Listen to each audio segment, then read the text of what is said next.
Размуабетени и пред новогодишно расположени, функционерите на ДУИ си подадоа рака за достигнувањата во оваа година и ги исцртаа целите за идната. Министри, градоначалници и други партиски фигури беа присутни на настанот на кој координирано никој од нив не прифати да даде изјава пред камерите на медиумите. На говорницата застана само председателот на партијата Али Ахмети и говореше на албански јазик, без да ги удостои медиумите на македонски јазик. Идеологија се башкимит демократик преинтегрим. Со помош на новинарите од редакциите на албански успеавме да добиеме слика за работите за кои што говори Ахмети на бината, повекувајќи на уставни измени за внес на бугарите во уставот и силна борба со корупцијата во идната 2023 година, кога неговата партија ќе одбележи 21 година како владин коалициски партнер. И додека председателот на ДУИ јавно говори за борба против корупција и стратешки цели, од опозицијата силно критикуваат.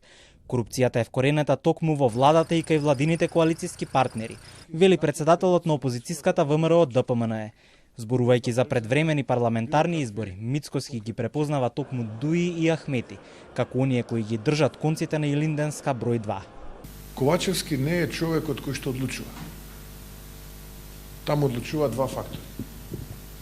Таму одлучува ДУИ, и ДУИ е свесен и Али Ахмети дека тој никогаш нема да биде во подобра позиција од ова сега.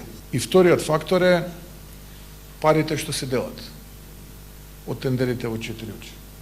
Од ДУИ го споменуваат ветингот, владењето на правото и силното справување со корупцијата, како нешто на што треба да се работи во новата година. Пораки кои често ги слушаме и од страна на меѓународната заедница во земјава.